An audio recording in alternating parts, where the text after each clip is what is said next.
ラオ牧師と奥様のダー牧師は、これから始まるワシントン州シアトルにあるニューホープインターナショナル教会のメッセージのひとときに皆さんを歓迎します。では、イエス様の愛、希望と平安によって皆さんの人生を変えるラオ牧師の油注がれたメッセージをお聞きください。またこの CD はどうぞご自由に複製し、必要としている方々にお配りになってください。皆さんこんばんは。リバイブレッシングチャーチへようこそ。今日もですね、このリバイバル聖会に、パスターラオをお招きできることを感謝しています。パスターラオはですね、シアトルにありますニューホープインターナショナルチャーチの牧師をしておられる先生です。この教会の創立当初からですね、このようにして、忙しい中駆けつけてですね、いつも応援し、またメッセージをしてくださっています。そしてですね、パスターラオの働きはシアトルだけじゃなくてですね、タイでいろんな教会で用いられ、今もですね、タイの聖会から帰ってきたところです。1000人の教会がいっぱいになる、1000人のですね、会場がいっぱいになるような、そのような聖会を、終えてですね、こうして来てくださいました。日本に対してすごく強い思いを持っていて、日本のリバイバルを固く信じておられる先生です。今日ですね、このように先生をお迎えして、お話を伺えることを感謝しています。皆さんもですね、期待していきたいと思います。それではよろしいでしょうか。パスターラオ牧師を講談にお招きしたいと思います。拍手を持ってお迎えください。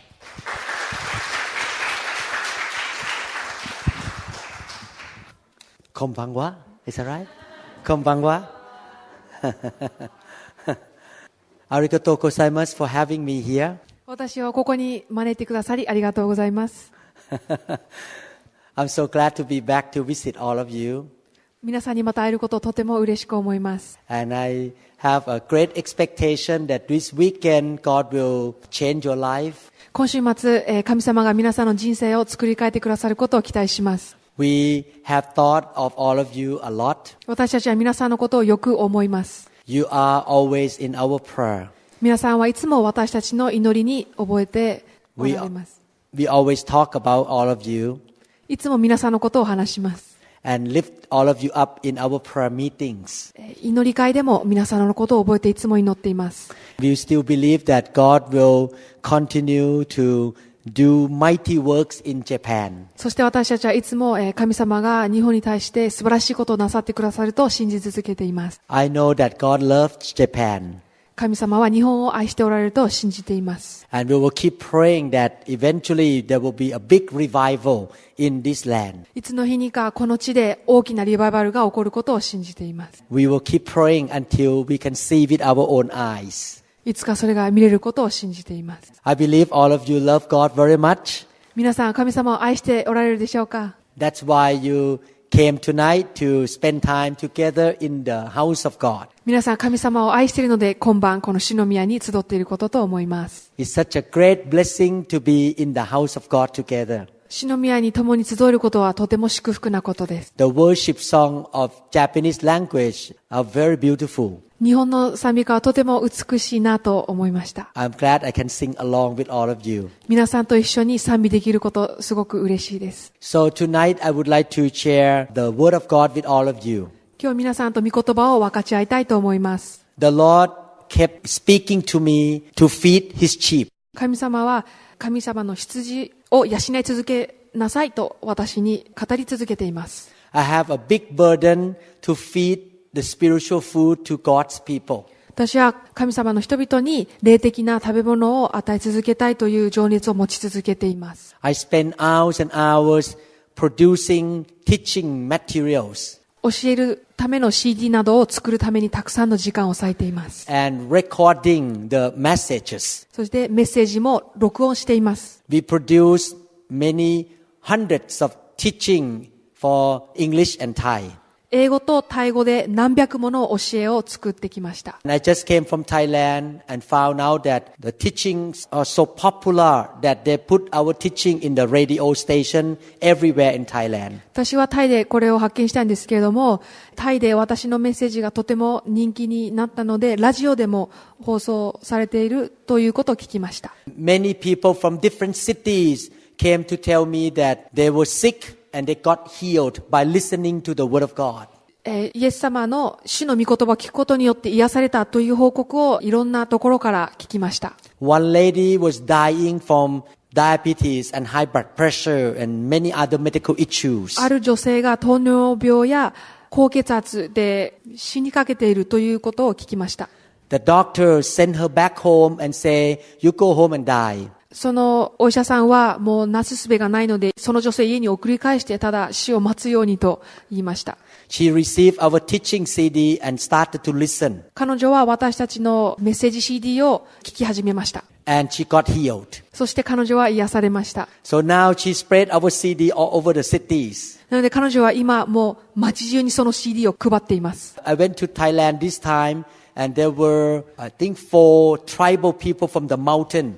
今回私が政界でタイに行った時、いろいろな部族から来たタイの人たちも集まりました。One of them was deaf. そのうちの一人が耳が聞こえない方でした。And the other 2 or 3 have leg pain, knee pains. 他の2、3人は足などに痛みを覚えていました。After the service, the deaf ear was open. 政界の後、その耳が聞こえるようになりました。The ladies who have knee pain and leg pain, they all walk normal, they all healed. 足に痛みを覚えていた人たちもその痛みが癒されました。I believe that God is moving in the world. 私は神様が世界中の至るところで働かれておられると信じます。The Bible says that God sent His word to heal them. 聖書は神様が癒すために御言葉を送ったと言っています。I love the word of God. 私は御言葉を愛しています。The Lord keeps reminding me that God's people are destroyed because they lack the knowledge. 聖書はこう言っています。人々は聖書の知識がないために滅びに至っていると。If you don't have the knowledge of what kind of food you eat and you eat the wrong food,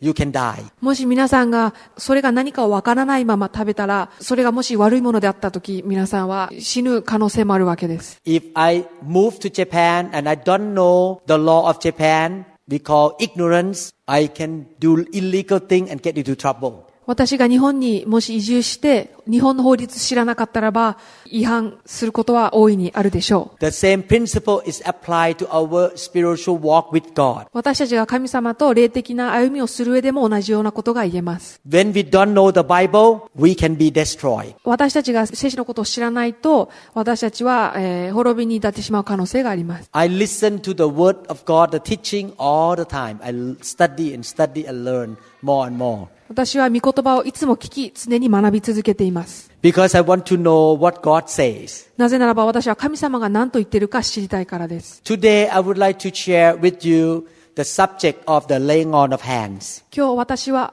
安守、手を置いて祈ることについて話したいと思います。I have been a Christian for more than 30 years. 私は30年以上もの間クリスチャンですけれども、 And traveled to many parts of the そ world. して世界中いろんなところ旅行しました。I have discovered that a lot of Christians don't have any understanding about the laying on of hands. そして私はたくさんのクリスチャンが安守についてあまり理解がないということに気づきました。Which is mentioned in the Bible all over the places, everywhere. 安守について聖書の至るところで言われています。If we don't know about the laying on of hands, we will miss a lot of blessing. 安守について知らないと私たちはたくさんの祝福を逃すでしょう。Because God uses the laying on of hands to give to you so many good things from heaven. 神様は安守を通して天からたくさんの良いものを皆さんに注いでくださいます。If the church doesn't practice the laying on of hands, the members will miss a lot of blessing from heaven. 教会で安守が実践されないと、教会の人たちはたくさんの祝福を逃しているでしょう。In the past few times,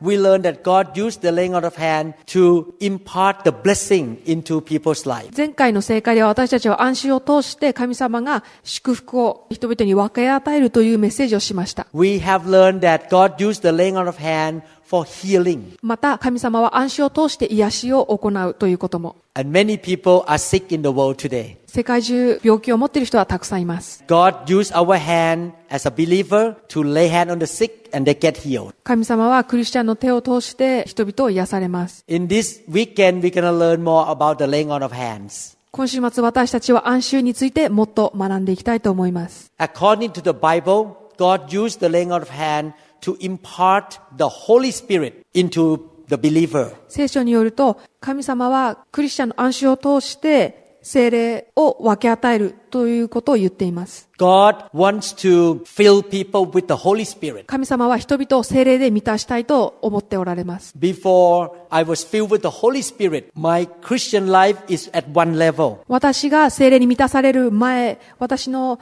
クリスチャン生活はある一定のところにありました。But after I got filled with the Holy Spirit more and more and more, I noticed that my Christian walk get lifted up at the higher level. 私は聖霊に満たされれば満たされるほどクリスチャンとしての歩みがどんどん良くなっていくことに気づきました。My faith increases. 信仰が成長しました。My understanding of the Bible improves. 聖書への理解力が高まりました。Satan knows that to be filled with the Holy Spirit is good for the church. サタンは私たちが聖霊に満たされるということはいいことだと知っています。That's why he has kept the teaching of the laying on of hand and the practice of the laying on of hand away from the church for many, many hundred years. なので、サタンは教会の中で安息されるということがなされないようにしてきました。He deceived the church not to welcome the Holy Spirit. サタンは教会が聖霊を受け入れないようにと騙してきたのです。The Holy Spirit is God in the earth. 聖霊様はこの地での神様です。If you say, I don't want the Holy Spirit, it means you say, I don't want God. 皆さんがもし聖霊様いらないっていうのは、皆さんは神様いらないって言っているのと一緒です。If you say, I want more of the Holy Spirit,It means you say, I want more of God in my life. もし、もっと聖霊様が欲しいっていうのならば、それは同時にもっと神様が欲しいって言ってるのと同じです。I would like to encourage all of you to be hungry and thirsty for the Holy Spirit. なので私は皆さんに聖霊様に対して上乾きの心を持ってほしいと願います。Because when you have the fullness of the Holy Spirit, it will be such a benefit to your life. 聖霊様に満たされるとき、皆さんの人生にはたくさんのいいことで満たされるでしょう。The book of Acts mentioned about the early church believers received the filling of the Holy Spirit. 使徒の働きでは初代教会の人たちが聖霊に満たされたことについて話しています。We're gonna look at what the Bible says. 聖書が何て言っているのか一緒に見ていきたいと思います。As believers, the Bible is our guideline book. 私は聖書が私たちのガイドラインであることと信じています。We don't want to follow man's ideas. 私たちは人間の考えに従っていくのではなく、The word of God must be above man's opinions. 神様の御言葉は人間の意見や考えよりも上にあるべきです。The word of God must be above our human culture. 神様の御言葉は私たちの文化よりも上に立つべきです。It must be above our tradition. 私たちの伝統の上に立つべきです。I decided to follow the word of God, not man's idea. 私は人間の考えではなくて聖書に従うと決めました。So we're going to look at 5 passages of the Bible, 聖書の中から5つの箇所を見てみたいと思います。which talk about the infilling or the baptism with the Holy Spirit. 聖霊に満たされること、聖霊のバプテスマについて書いてあるところです。In Acts chapter 2 verses 1 to 4. 使徒の働き2章1から4節。五巡節の日になって皆が一つところに集まっていた。すると突然天から激しい風が吹いてくるような響きが起こり、彼らのいた家全体に響き渡った。また炎のような分かれた舌が現れて、一人一人の上にとどまった。すると皆が聖霊に満たされ、御霊が話させてくださる通りに他国の言葉で話し出した。In this situation, the Holy Spirit was poured upon the believers the first time in the church history. ここでは歴史上初めて教会に集っていたクリスチャンに聖霊が下ったことを言っています。120 disciples were filled with the Holy Spirit themselves. No one lay hand on them. 誰も手を置いて祈ってないのに120人のクリスチャンが聖霊に満たされました。Look at Acts chapter 8, 使徒の働き8章を見てみましょう。verses 14 to 20. 14から20節です。This is the second incident in the Bible about being baptized with the Holy Spirit. 聖霊のバプテスマを受けたことの2回目です。さて、エルサレムにいる人たちは、サマリアの人々が神の言葉を受け入れたと聞いて、ペテロとヨハネを彼らのところへ使わした。二人は下って行って、人々が聖霊を受けるように祈った。彼らは主イエスの皆によってバプテスマを受けていただけで、聖霊がまだ誰にも下っておられなかったからである。二人が彼らの上に手を置くと、彼らは聖霊を受けた。人たちが手を置くと、御霊が与えられるのを見たシモンは、人たちのところに金を持って来て、私が手を置いた者が誰でも聖霊を受けられるように、この権威を私にもくださいと言った。ペテロは彼に向かって言った。あなたの金はあなたと共に滅びるがよい。あなたは金で神の賜物を手に入れようと思っているからです。The name of Jesus was preached in the city called Samaria. イエス様の皆がサマリアで広められました。And many people accepted Jesus as their savior. たくさんの人がイエス様を救い主として受け入れました。But they had not received the infilling of the Holy Spirit し yet. かし彼らは聖霊でまだ満たされていませんでした。Peter and John, the apostles, went from Jerusalem to Samaria. ペテロとヨハネはサマリアへ行きました。And the Bible says that the apostle lay hand on them so that they were filled with the Holy Spirit. 人々が聖霊で満たされるようにと、人たちはその人たちの上に手を置いて祈りました。In this incident, the apostle lay hand on the believers. ここでは人がクリスチャンの上に手を置いて祈りました。Let's look at Acts 9:17. 使徒の働き9章17節を見てみましょう。 At that time, the Saul of Tarsus just became born again, believed in Jesus. 当時タルソのサウロは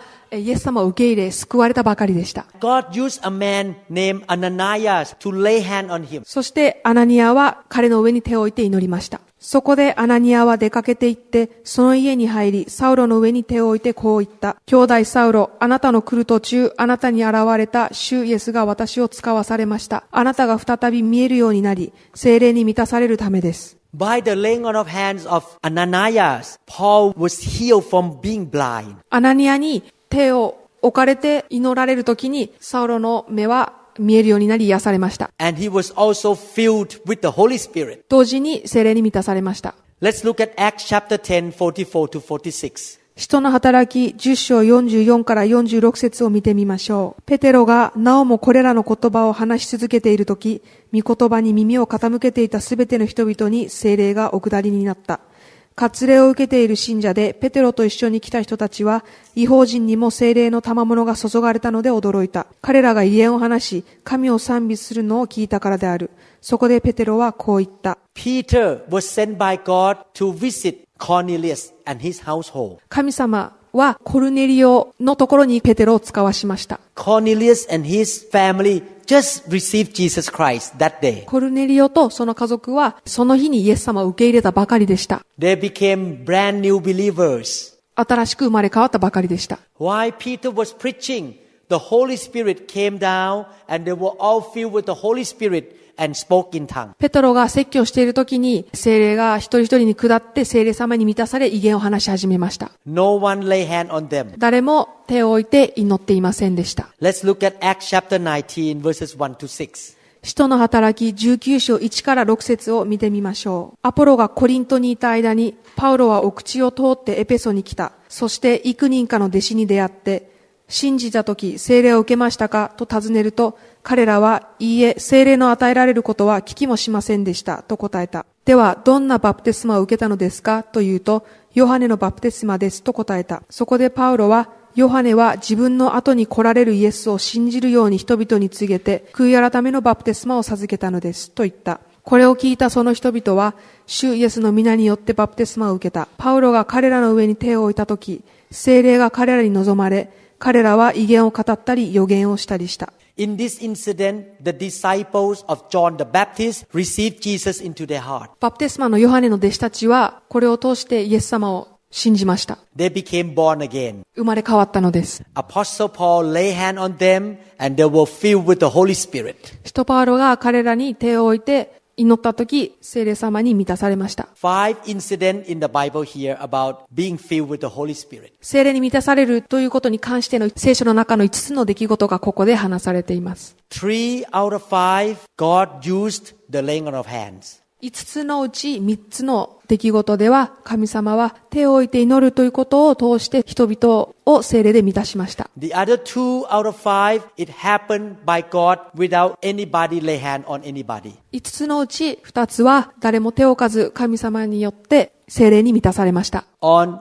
Wednesday night, this past Wednesday, 先週の水曜日、 I went to the city in Thailand that close to Burma, the north part of Thailand. 私はタイの北部寄りにあるところに行きました。 And that night, about 30 people walked out to accept Jesus Christ. その日の夜、30人ぐらいの人がイエス様を信じる招きに応えました。 After that, I say, who never received the Holy Spirit, come out here. I would like to pray for you. その後、私はこういう招きもしました。聖霊様にまだ満たされたことがない人も来てくださいと。 About 50 people came in the front. 前の方に約50人の人々が集まりました。 We began to pray. 私たちはその人たちのために祈り始めました。 Within a few seconds, everybody filled with the Holy Spirit. 数秒経たないうちに皆が聖霊に満たされました。 They were all speaking in tongue. 皆が異言で話し始めました。 I and Pastor Da lay hand only on a few people. 私とダー先生は数人の人に手を置いて祈っただけでした。 But the rest of the people in that 15 people group, they all were filled without me lay hand on them. しかし残りの人たちは誰にも手を置かれずに満たされ異言を話し始めました。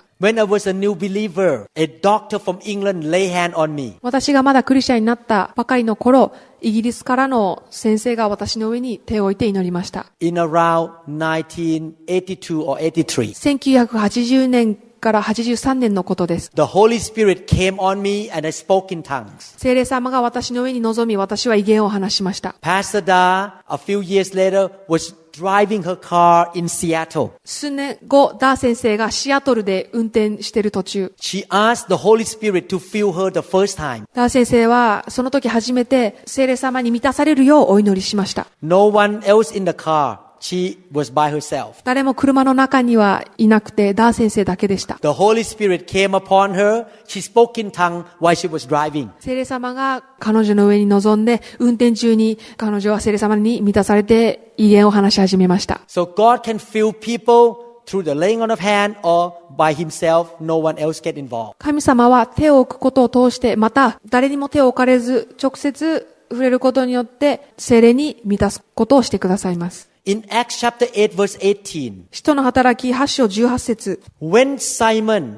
saw that through the laying on of the apostles' hands, the Holy Spirit was given, he offered them money. 人たちが手を置くと、御霊が与えられるのを見たシモンは、人たちのところに金を持ってきて、This scripture say that a man named Simon saw two things. ここで、聖書は、シモンは2つのことを見たと言っています。 He saw it with his own eyes. シモンは自分自身の目で見たのです。 Number one, he saw the apostle lay hand on the new believers. 一つ目は、使徒がクリスチャンになったばかりの人の上に手を置いたということ。 Number two, he saw that those new believers have the physical manifestation, speaking in tongue or cry or fall down, whatever. 二つ目は、聖霊に満たされたその人たちが何らかの症状が出たということ。 And he realized that the Holy Spirit came upon people. そしてシモンは、聖霊がその人たちの上に臨んだということに気づきました。He wanted to have the same power as the apostles. シモンは人たちと同じようにその力を得たいと思ったのです。 He wanted to buy that power. その力を買い取りたいと思いました。At this point,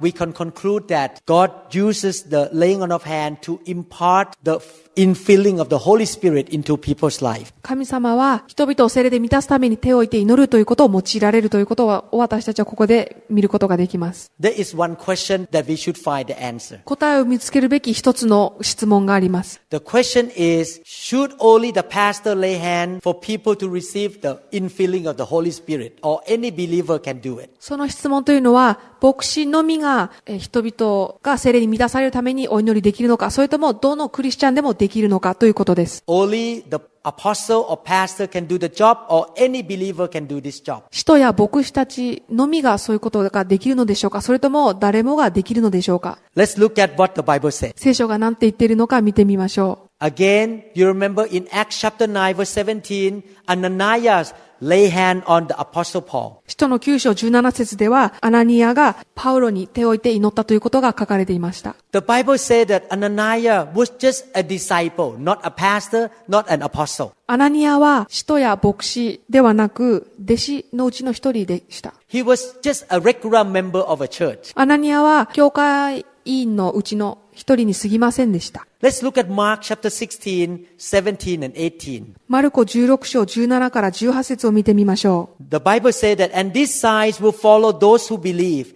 In my name they will cast out demons. They will speak with new tongues.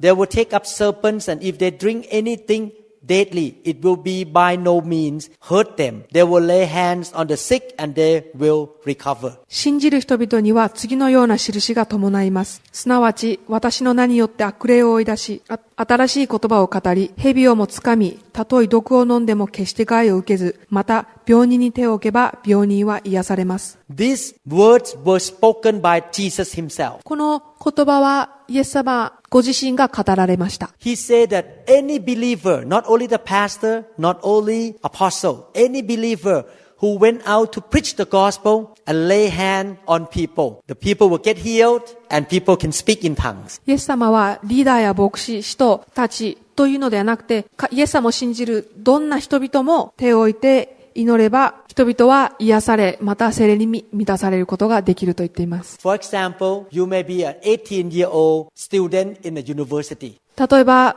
皆さんは18歳の大学生であるとしましょう。You came to church, you got filled with the Holy Spirit speaking in tongues. 教会に来て聖霊に満たされ、異言で話したとします。On Monday, you went back to the university and you lead a friend, the student friend, to Jesus Christ.And that person accept Christ. そして月曜日に大学に戻った時に友達をイエス様のところに導き、You ask that friend, you want to be filled with the Holy Spirit. She said yes. イエス様を信じた後にその人に聖霊様に満たされたいかと聞いて、その人がはいと答えるとします。You have the right to lay hand on your friend to be filled with the Holy Spirit. 皆さんはその友達に手を置いて祈り、聖霊に満たされるようにする、その権威が与えられています。Your friend does not need to wait to come to church on Sunday to be lay hand by your pastor. 友達は日曜日に教会に来て聖霊様に満たされるために牧師に祈ってもらうということを待たなくてもいいのです。Definitely, you need to be filled with the Holy Spirit first. もちろん、まず皆さん自身が聖霊様に満たされる必要があります。You cannot give what you don't have. 持っていないものを与えることはできません。 There is a joke in America saying this way. ある一つのアメリカンジョークがあります。This is a joke in the church. 教会内で言われている、冗談、ジョークです。An empty hand lay on the empty head. 空っぽの手が空っぽの頭に手を置いて祈る。What it means is that the Christian who have no feeling of the Holy Spirit, empty, lay hand on the person who has empty head. So nothing can happen. 何を、示しているかというと、聖霊様に満たされてない、何も持ってない空っぽの手が、何も入ってない空っぽの頭の上に手を置いて祈るので、何も起こらないと。So the head will continue to be empty. 空っぽの頭は空っぽの頭のままでいると。The hand is empty, cannot keep anything into the empty head. 手も空っぽなので何も与えることはできないのです。This is the truth. しかしこれは本当です。So as Christian, we need to be filled with the Holy Spirit all the time. クリスチャンとして私たちは常に聖霊様に満たされる必要があります。Because we don't know when God gonna use us. なぜならば私たちはいつ神様が私たちを用いてくださるとわからないからです。Serving God is not only Sunday. 神様に仕えるというのは日曜日だけのことではありません。A patient walked into the clinic of Dr. Hirokawa. 患者さんが広川先生のクリニックに訪れるでしょう。And God tell Dr. Hirokawa, lay hand right now because this patient gonna be healed. 神様がこの患者さんは癒しが今必要です。手を置いて祈りなさいと言ったとします。Dr. Hirokawa need to have a hand filled with the power of God. 広川先生は神様の道からに満たされたその手で祈る必要があります。So as Christian, we need to be hungry to be filled all the time. なのでクリスチャンは常に満たされるように植え替えているべきです。So we can help other people by laying on of hands. そうすることによって他の人々に手を置いて祈り、そして助けることができます。We don't know when God gonna use us. On Monday, Tuesday, Wednesday, we don't know. 私たちは毎日いつ神様が私たちのことを用いてくださるかわかりません。I would like to give you more instruction about laying on of hands. もう少し、安心について話したいと思います。Yes, any believer can lay hand on the new believer to be filled with the Holy Spirit. イエス様を信じた人誰もが手を置いて祈ることはできます。But laying on of hand is something that has to be done with carefulness. しかしそれは同時に気をつけなければいけない時があります。The Bible warns us about this practice. 聖書は私たちに、警告しているところもあります。When we talk about the laying on of hands, we look at two sides, the giver side and the receiver side. 安習を話すとき、私たちは両面から見る必要があります。その手を置かれる側と置く側です。You may be the one who lay hand and give the Holy Spirit, or you may be the one who lay hand on and receive the Holy Spirit. 皆さんは手を置いて祈る側、そして聖霊を分け与える側になるかもしれないし、手を置かれる側、そして聖霊を受ける側になるかもしれません。Let's look at what the Bible says in 1 Timothy chapter 5 verse 22. 第一テモテ5章22節で聖書が何て言っているか見てみましょう。Do not lay hands on anyone hastily, nor share in other people's sin. Keep yourself pure. また、誰にでも軽々しく安心をしてはいけません。また、他人の罪に関わりを持ってはいけません。自分を清く保ちなさい。There are three phrases in this scripture. ここでは3つのことが書かれています。The first one talk about be careful about laying on of hand. 一つ目は、安心するときに気をつけてくださいと。The second one say, do not share in other people's sin. 二つ目は、他人の罪に関わりを持たないようにということ。The third phrase say, keep yourself pure. 三つ目は、自分を清く保ちなさいということ。The Apostle Paul put the last two with the first one, which is about laying on of hand. 使徒パウロは、二つ目、三つ目のことを一つ目のものとつなげて言っています。Why did the Apostle Paul talk about this carefulness? なぜ使徒パウロはこのようなことについて話しているんでしょうか？ Because the laying on of hand is not just a ritual ceremony without any power. なぜならば安息は力のないただの儀式ではないからです。When you lay hand in the name of Jesus or in the Spirit, there is a contact between two persons. イエスの皆によって手を置いて祈り安息をするとき、そこには接触があるのです。Two persons contact each other to the skin. 二人の人が接触します。There is a spiritual connection there. 霊的な接触があります。Therefore, it can be a good thing, a blessing, or it can be a danger. なので、その祝福をもたらし、いいことが起こるときもあれば、危険なときもあります。If a person live in sin and never repent, 罪を持って歩き、また悔い改めたことがない人がいるとき、 for example, he may play gamble all the time or watch pornography. いつもギャンブルをしていて、いつもポルノを見ている人、例えば、Or he worship demons or idols. また偶像礼拝をしたり、悪霊を礼拝している人、 Or he live a lifestyle of cheating money all the time. いつもお金を騙し取っている人、 That person have wrong spirit on the inside of him. その人の中には間違った霊がいます。 So if I'm that person and I lay hand on her, I can pass into her my sin. もし私がそのような霊を持っていて、そのような罪を犯しているときに、そして彼女に手を置いて祈るとき、その罪を分け与える可能性があります。 Or if she is that person who live in sin and I lay hand on her, her sin can pass into me. あるいは彼女自身がそのような罪を持っていて、私が彼女のためにお祈りするとき、私は彼女からその罪をもらってしまう可能性もあります。This is why the Apostle Paul say, when you lay hand, you have to be careful. こういうわけで使徒パウロは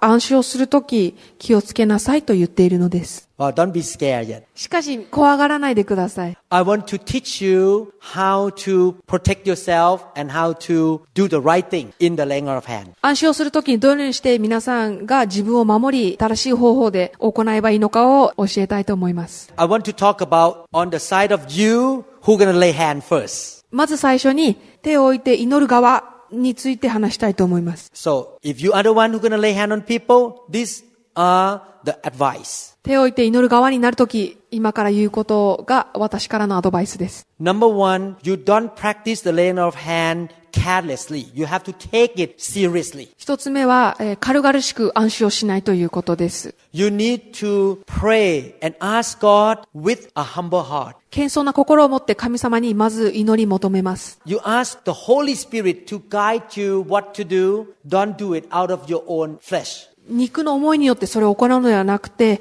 祈り、聖霊様の導きを求めてください。The Holy Spirit may say, don't lay hand on that person, don't get involved. 聖霊様がその人に関わりを持たないように、またその人のために手を置いて祈らないようにという時があるかもしれません。The Holy Spirit may say, don't contact that person. You are not ready. You are not strong enough. または聖霊様があなた自身まだ強くないからその人と接触をしない方がいいと言うかもしれません。Listen to the Holy Spirit how to pray and what to pray and when to pray. Let Him help you. 聖霊様にいつ誰にどのようにして祈るのか助けを求めましょう。 Another advice is that you must keep yourself pure. もう一つのことは自分自身を清く保ち続けてください。I keep my life pure as much as I can 私はできるだけ自分を清く保とうと毎日生活しています。 because I lay hand on my members all the time. なぜならば私は教会のメンバーにいつも手を置いて祈っているからです。I lay hand on my wife, I lay hand on my kids. 私は自分の妻にも子供にも手を置いて祈ります。 So if I find out that I sin, I have to repent very quickly. 私は自分の中に罪を見つけたとき、できるだけ早く悔い改めするようにしています。I need to live in the fear of God. 神を恐れながら生きたいと思っています。 Because I don't want to pass wrong things or wrong spirit into other people. 間違ったもの、間違った霊を他の人々に流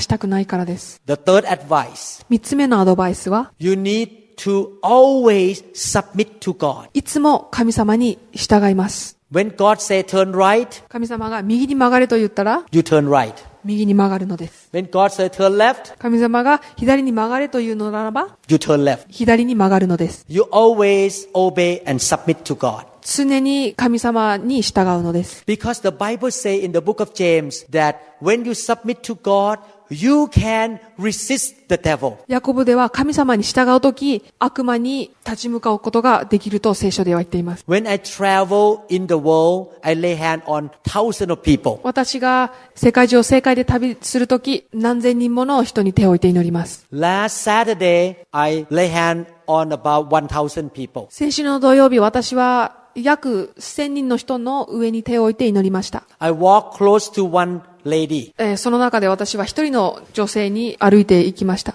When I walk close to her, she walked back. 私が彼女に近づくと、彼女は後ろに逆に引き下がりました。 I move one step, she moved one step back. 私が一歩前に歩くと、彼女は一歩下がるのです。 And she began to say, don't cast me out. そして彼女はこう言いました。私を追い出さないでくれ。 I'm not going. 私はどこにも行かない。 Demons were speaking to me. 悪霊が私に語りかけていたの I です。 lay hand on her. 私は、彼女の上に手を置いて祈りました。 She wanted to punch me. 彼女は私を殴ろうとしました。 She put her leg up, want to kick me. 足を上げて私にキックするところでした。 She is a small lady. とても小柄な女性でしたが、 5 men have to grab her 5人の男性が彼女を抑えなければいけませんでした。 because otherwise she may punch me. そうでもしないと彼女は私を殴るからです。 I command demons, you have to leave right now. 私は悪霊を出て行けと命じました。 It took me about 2 minutes. 2分かかりました。 Eventually demon went out. 最終的に悪霊は出て行きました。 Do you think that I'm scared that demon will jump into me? 私は悪霊が私のところに取り付いてこないかと恐れていたと思いますか？ In the natural, I should be scared. 普通だったら怖がるでしょ But in the spirit, I was not scared. う。しかし、霊的に私は恐れていませんでした。Because I know that I live a life that submit to God. なぜならば私は神様に従って生きていると知っていたからです。 When I lay hand on her, in my heart, I say, you cannot get into me. I submit to God. I have authority. You cannot touch me. 私が手を置いて祈るとき、私は自分自身の中でこう言っていました。私は神様に従って生きているし、なので私は悪霊を追い出す権利があると。Can you imagine if I live a sinful life I always rebel against God. 私が罪の中に歩いていて、いつも神様に反対しているのを想像してみてください。And demon want to jump into me. 悪霊が私に立ち向かって来ようとするとき、I would not have power to fight. 私は立ち向かえる力はないでしょう。 Demon will say to me, hey, you are my friend because you commit sin too. 悪霊はこういうでしょう。ほら、あなたは私の友達よ。だってあなたは罪を犯しているじゃないかと。I'm not afraid of you. 僕はあなたのこと怖くないよって言います。So we need to submit to God and live a holy life. なので私たちは神様に従って生きて、清い生き方をするべきです。You need to be filled with the Holy Spirit and have power to come against whatever bad things in people's life. 聖霊様に満たされた生活を送り、そして人々から悪霊が追い出せるように。Amen. ですか? Now we talk about if you are a receiver. では、今度は受け取る側になってお話ししたいと思います。I'm talking to you who already learned this lesson. このレッスンをもう学んだというのを前提で話したいと思います。Many Christians don't have any idea about what I'm talking today. たくさんのクリスチャンがあまり知りません。One pastor that I knew, she went to preach in a church. ある私の知っている牧師が教会で説教をしました。She did not understand this teaching. この教えについて知りませんでした。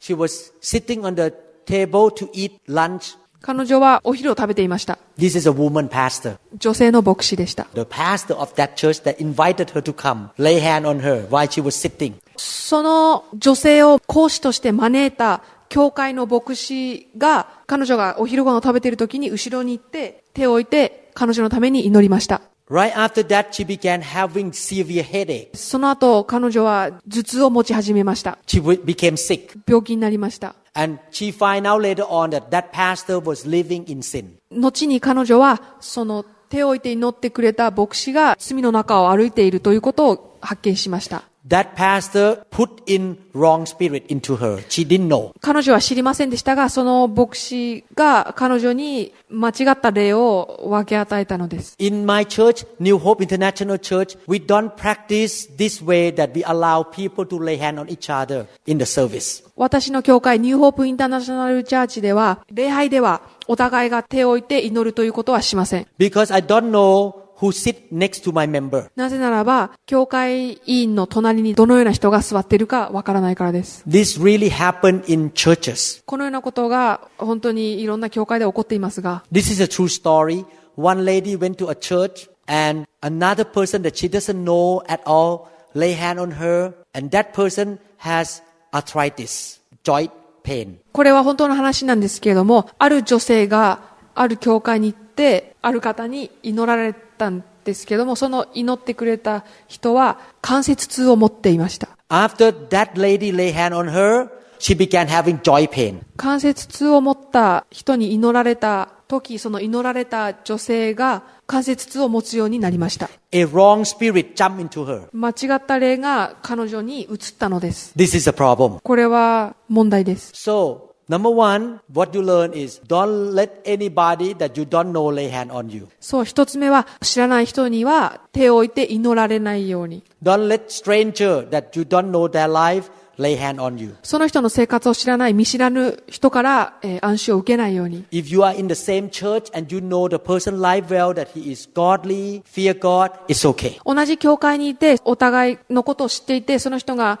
敬虔な清い生活を保っていると知っていれば大丈夫です。But if you don't know the person life, you should not let that person lay hand on you. しかし皆さんがその人がどのような生活を送っているのか知らなかったらば、私はその人から祈りを受けるということをあまりお勧めしません。But in case that a person come and lay hand on you without knowing about it, come in the back and lay hand on you and pray on you, you cannot avoid it. It happened suddenly. しかし、知らない人から突然手を置いて祈られるということは起こり得ます。You pray by faith in your heart. God, I receive only good things and wrong spirit, don't touch me. そのような時は信仰を持って心の中でお祈りしましょう。神様、私はあなたからいいものだけを受け取ります。悪いものが絶対に私に与えられないようにと。I'm not telling you to live in fear. Don't take me wrong. 誤解しないようにしてください。皆さんを怖がらせたり、恐れを持って生きてほしいというわけではありません。But I want you to understand the things that happen in the spiritual realm that can harm you. 私は霊的な世界の中で皆さんに危険が及ぶかもしれないということを説明しているのです。So live a holy life, 清い生活を保ちましょう。 submit to God, 神様に従っていきましょう。 confess your sin quickly, 罪をすぐに告白しましょう。 and keep the church pure. 教会を清く保ちましょ We will not allow wrong spirit to move in the church. う。悪い間違った霊が教会の中で働かないように。 Amen ですか? Can you lay hand on people to be filled with the Holy Spirit? 皆さんは他の人が聖霊に満たされるようにお祈りすることはできますか？ Yes, you はい can. はい、できます。 But watch your life, make sure that you walk with God. しかし皆さん自分自身の生き方をよく見直してください。神様に従っているか、清く保っているかどうか。So that the wrong spirit from another person that you lay hand on cannot harm you. そうすることによって手を置いて祈るその人から悪霊をもらわないように。 Tomorrow night, I will teach about laying on of hand to impart spiritual gifts. 明日は暗視を通して霊的な賜物を分け与えるということについて話したいと思います。 This teaching is about laying on of hand to fill people up with the Holy Spirit, speaking in tongues. 今日のメッセージは手を置いて祈ることによって聖霊に満たされ異言を話すということでした。 But tomorrow afternoon, we will talk about imparting spiritual gift from heaven into another person. しかし明日の午後は暗視を通して霊的な天からのその賜物を与えるということについて話したいと思います。 Remember this truth. この真理を覚えておいてください。 God loves you and He wants to give you more and more of His grace. 神様は皆さんをとても愛しておられ、そして神様の恵みをもっともっと与えたいと思っています。 In heaven, He has unlimited power, unlimited good things. 天国で神様は限りないいいもの、限りない道からを持っておられます。He wants to give those good things into your life. 神様はそのような良いもので皆さんの人生を満たしたいと願っておられます。The more you have good things from God, the better your life will be. 神様からそれを受ければ受けるほど皆さんの人生はより良いものとなっていくでしょう。 He wants to give you more love, 神様は皆さんに愛をもっと注ぎたい。 more faith, 信仰、 more understanding, 理解力を、 more revelation from God, もっと神様からの啓示を、 bigger Holy Spirit, もっとたくさんの聖霊を、 more anointing, さらなる油注ぎを、 more spiritual gifts. もっと霊的な賜物を、 The more you have from God, the better you can help other people. 皆さんがたくさん受ければ受けるほど、よりたくさんの人を助けることができるでしょう。 Even though we have to practice the laying on of hand carefully, but God still today use the laying on of hand to impart those good things from heaven into you. 私たちは暗視をするときに気をつけなければならない点はありますけれども、神様は暗視を通してたくさんの天からの祝福を分け与えとも願っています。 I feel really sorry for those Christians who don't understand this truth. 私はこの真理を知らないまだクリスチャンのことを思うと寂しくなります。 It's so sad that many Christians are weak and sick and poor because they don't understand the Bible. 聖書を理解していないがために悲しみや病気や貧しさで満ち溢れているクリスチャンを思うと残念です。 In my church, I pray to God, God, use me to be the channel to pass the good things from heaven into my members. 私はこう祈っています。神様、教会のメンバーが私という器を通してあなたの祝福を受けますようにと。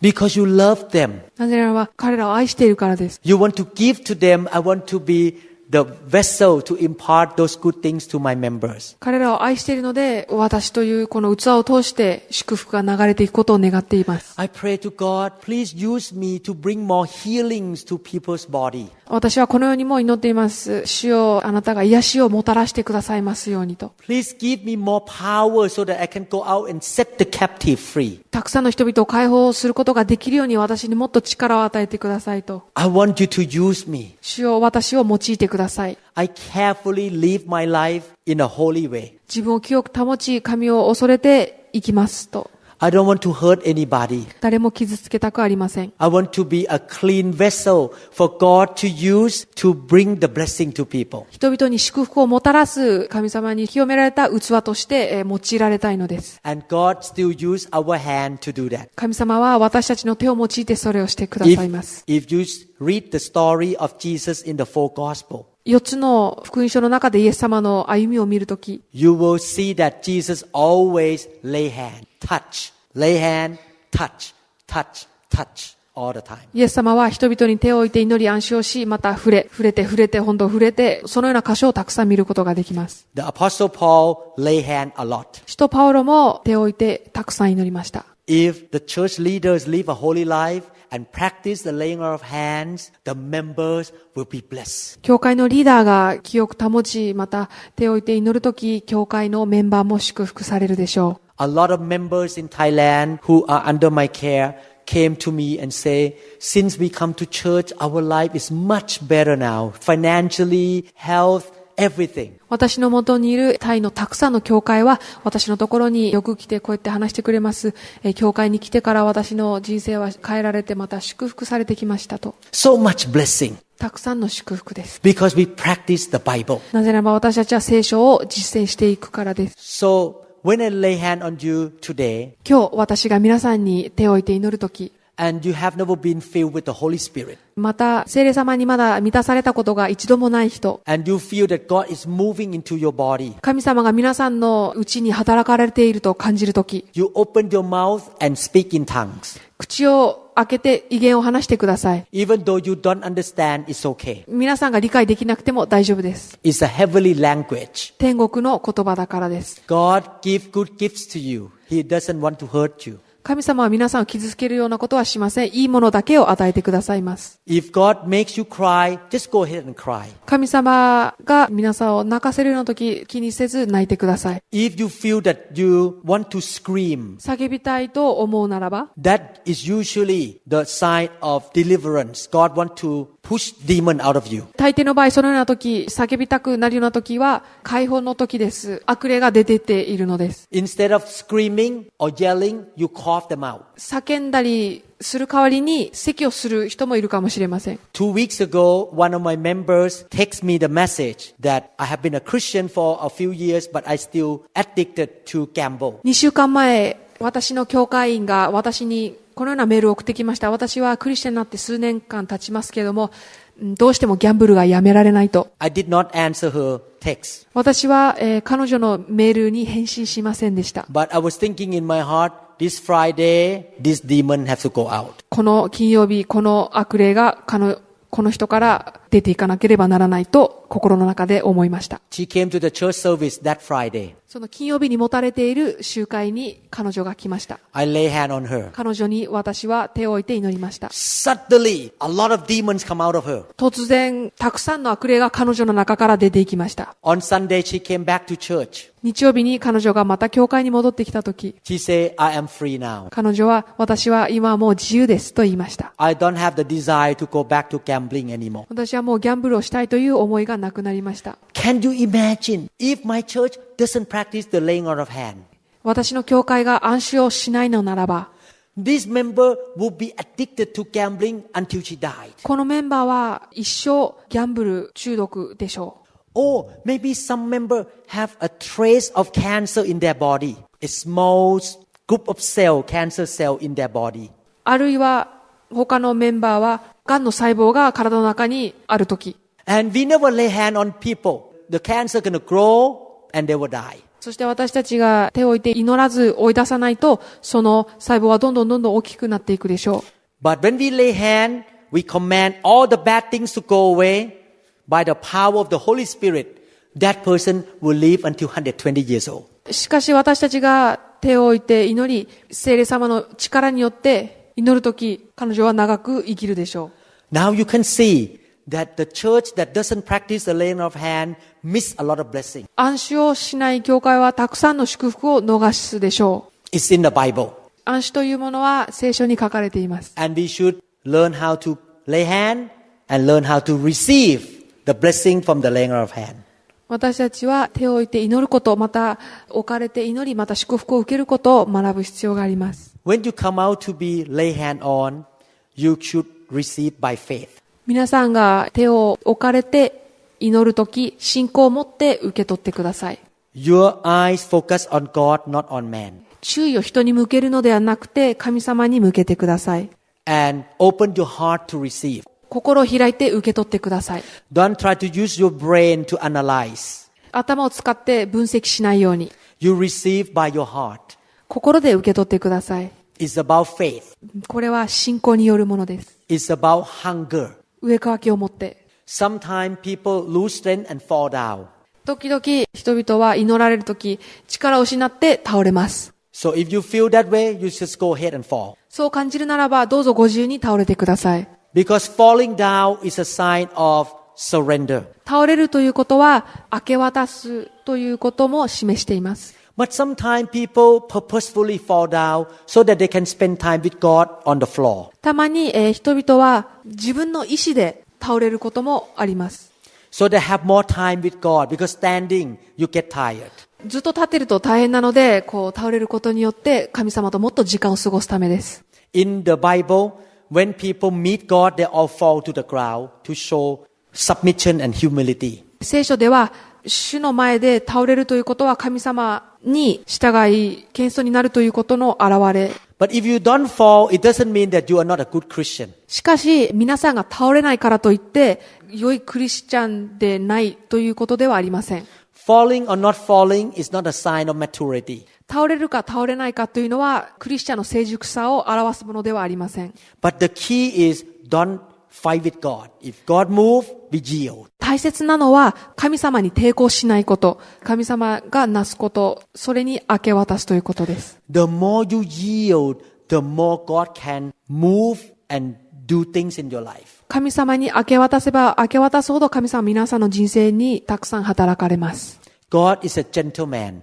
神様はとても優しい、真摯な方です。He will never force you. 神様は決して強要しません。 Usually when I come to the prayer line to be prayed for, 私が祈ってもらうために前に出るとき、I say, God, I'm so hungry. 私はこのようにして神様に言います。神様、私は飢え乾いています。 Do whatever you want in my life. あなたがしたいことを何でも私の人生の中でしてください。 I want everything that you want to give to me today. あなたが私に与えたいと思っているものすべて私は欲しいですと。I know you want to give me good things anyway. あなたは私にいいものを与えたいと思っておられることを知っています。 I'm hungry. 私は飢え乾いています。 I'm thirsty. 私はもっと欲しいです。 I want to change. 私は変えられたいです。 I want you more. 私はもっとあなたを欲しいです。 Fill me up 私を満たしてください。 so that I can go out to help people. そうすることによって、私は他の人々をも助けることができ So るのです。so that I can be a good witness for you. そうすることで、良いキリストの証人となっていくためです。 Amen ですか? So tonight, when I pray for you, just come to God with hunger. 今晩、私が皆さんのためにお祈りするとき、どうぞ、上乾きの心を持って来てください。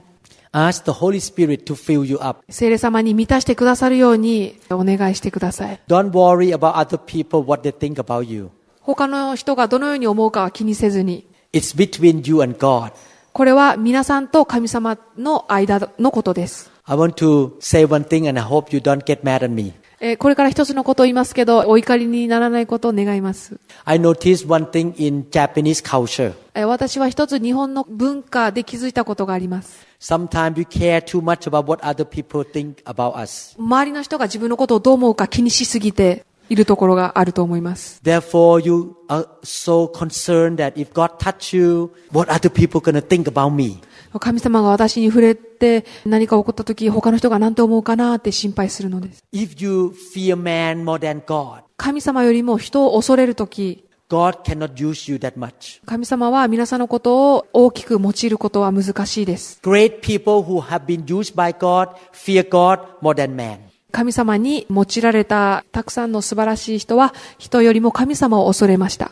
You should care about God's opinion, not man's opinion. 人の意見ではなくて神様のことをもっと思うべきです。 If you dare to do the right thing, you can change the society. 正しいことをしたいと強く願うのならば社会をも変えていくことができるでしょう。 But if you are afraid of man or people idea or opinion, you cannot impact the society. しかし皆さんが人々を恐れるのならば社会に影響を与えることできません。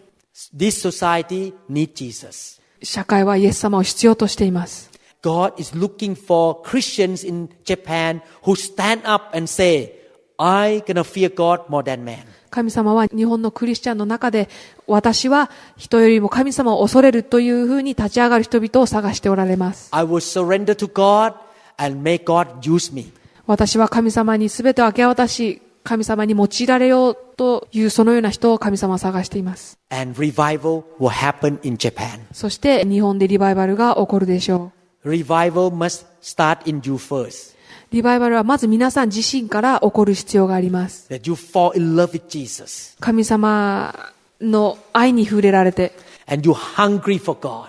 神様に植え替きを持って、Let God change you first. まず神様に皆さん自身変えられていきましょう。And then you go to the workplace and the school with the power of the Holy Spirit, with the love of Jesus, and you start to impact people around you. 仕事場また学校で聖霊様の道からとともに、また愛とともにその場にいるとき、皆さんは周りの人々に影響をもたらし始めるでしょう。I make that choice many years ago that I'm gonna be that man who will impact society for God. 私は何年も前、社会に影響を与えるものになると決心しました。I pray that God will raise up many Japanese Christians who will stand up and say, "Use me, Lord, to help Japan to turn around to Jesus Christ." 日本がイエス様のところに帰るようにと立ち上がるたくさんのクリスチャンが起こされるようにと私はお祈りします。I want to become like Jesus. また、イエス様のようになりたいと願う人々。If Jesus feared man, he would not go to the cross. イエス様が人々を恐れてたのならば十字架にかかりはしなかったでしょう。He would not preach the gospel. 福音を述べ伝えなかったでしょう。He would not perform signs and wonders. 不思議な印と技を行うことはしなかったでしょう。The religious leader even called him the god of flies. Beelzebub or Satan. They call him Satan.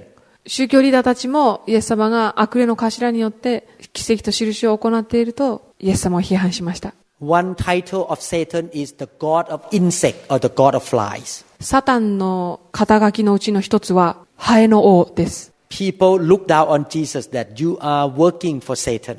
そして人々はイエス様が悪魔のために働いていると見下しました。But Jesus was standing firm that he was doing the right thing. He was not afraid of man's opinion. しかしイエス様は人々を恐れず、私は正しいことをしているんだと固く立ち続けました。Amen ですか? You will be that kind of Christian. イエス様のようなクリスチャンになりたいと願いますか？ God is waiting for some Christian in Japan to rise up to do the right thing. 神様は日本のクリスチャンの中でそのような熱い心を持ったクリスチャンが立ち上がることを願っています。Amen ですか? Let us pray.